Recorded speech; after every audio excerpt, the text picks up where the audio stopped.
Welcome to More Action, the podcast for entrepreneurs, business owners, and professionals. I'm your host, Sheley Brien, and together we have candid conversations with industry leaders to uncover valuable wisdom and lessons learned. My hope is you use these lessons to intentionally take more action in business and life. I hope you share and enjoy. I read an article the other day and it just got me thinking kind of about my past and really just about the leaders from my, nearly 18 years in corporate, being a leader myself, owning a restaurant, building the construction company, the media, being a leader as a mom. It just really got me thinking. So I wanted to take today's episode and dive into leadership from a few different perspectives in hopes that it helps you just kind of think about what type of leader you want to become. And I'm going to say it up front, but your title does not make you a leader. It's your actions. And so if you aren't holding a quote unquote leadership position right now, it doesn't mean that you're not a leader. Now, let me explain a little bit more as we go through this. Now, if you want, I invite you to come on over to YouTube. I am really having a lot of fun there learning it, but holy cow, I feel like I'm so far behind all the really amazing YouTubers out there, but I'm having a lot of fun being able to engage and share and learn over there. So come over, join me, subscribe, make sure you stay up to date on everything. So I heard this other quote and I'm going to butcher it a little bit. And I can't remember where I heard it from, but it just stuck with me. And this is how I interpret it, is that knowledge is what you know you should do. And wisdom comes from the action of doing what you should do. So there's knowledge, and that's great. You know what you should do. But you know what? You know how you get that wisdom? It's from taking action, taking more action. Hence the whole thing behind my name change on this show. So I know if you're on this show, you're achieving to do more, you're wanting to do more, and maybe you want to become a leader. And so now what? Now what do we do? And I think the most important question that you can ask is, how can I be a good one?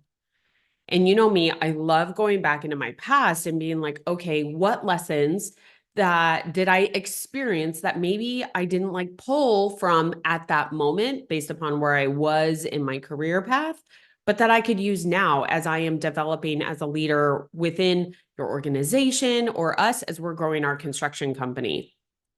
And there's three things that I can remember from my corporate career. That's what I'm going to really focus on. My corporate career, three things that leaders really had in common that I want to go over. The first one is that they had really high standards. So just like kids are testing parents, employees, teammates will test leaders to see how much they can get away with. Maybe it's low quality work, basic work. Maybe it's cutting out early. They won't respect leaders who don't call them on their stuff or call themselves on it. So they have really high standards in everything that they do. So I'm thinking about they care about their health. I'm thinking that when they go vacation hard. I'm thinking in all the work that they do, they want to show up early. They want to make sure that the work gets done by the deadline that is set, because they know that the rest of the team is depending upon them. And so those really high standards, I think, is one of the top, it is the top, in my opinion, the top thing that great leaders have.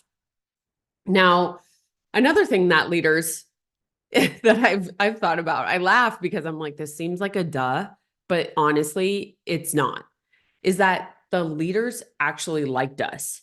So when I wasn't holding a leadership position and I was a team member amongst everybody else, and I'm thinking specifically to my pharmaceutical days, is that my best leaders during that period of my life, which was quite long, is that they actually liked us. And it's funny because employees, we're pretty smart. We can tell pretty quickly whether someone likes us or not.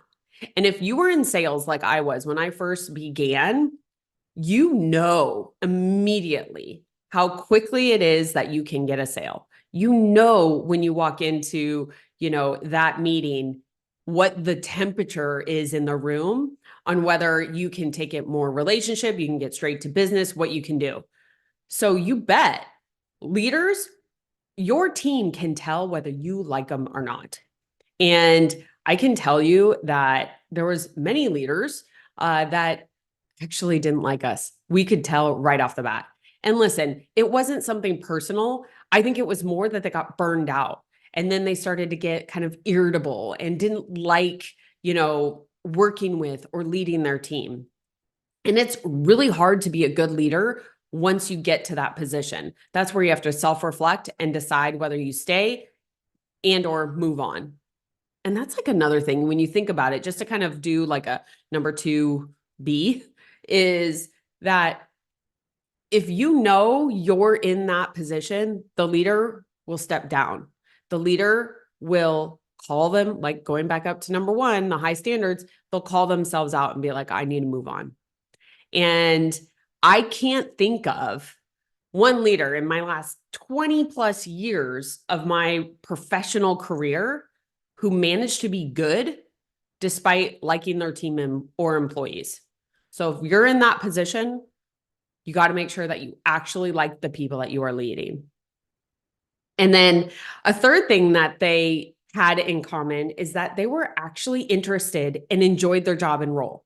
So they loved it. They researched, they were excited, they held strong enthusiasm. And I know that there was definite periods, there was some people that just loved the science behind the medical side of things. I was one of those. I love the science. I'm not a doctor, but man, I loved understanding clinical studies. I love being able to speak in a specific slang or language to be able to communicate effectively with whoever I was working with. And you know, it's hard to say. Is like they just enjoyed their jobs. And here's one thing that is absolutely undeniable is that enthusiasm is contagious, but so is boredom. So if you are in that position that you just don't enjoy your leadership role or your job in general, your industry, know that that is bleeding onto other people.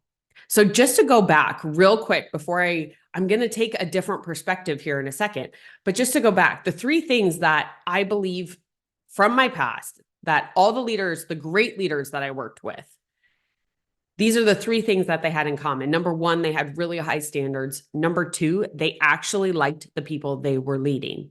And number 3 is that they were really interested in their job and enjoyed their role. Those are the 3 things that they had in common that, in my opinion, made them great leaders. Now, I want to take a different approach, and I want to invert this like Charlie Munger.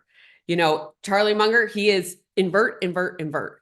So I'm going to ask the question, how do I ensure I become a horrible or a bad leader? Well, number 1, this is what I love about this inverting. I adopted this not too long ago, and it's like, it makes it crystal clear on what not to do. And so let's invert. Being a bad leader, how do I ensure it? Be sure that you only care about yourself and your goals. I only care about me and my goals. I really don't care what my team is, what their goals are, what their aspirations are within the company. I really only care about pursuing myself forward more. Yikes. Okay. Number 2, never listen or support your team. So if they're coming to you, maybe nodding your head, maybe it's putting them on hold. Maybe it's not returning phone calls, supporting them. If they have a challenge or if they have something going on, whether it's professionally or personally, being able to support them, never do that. And you'll for sure be a bad leader. Now, I love this one. And this is like a pet peeve of mine.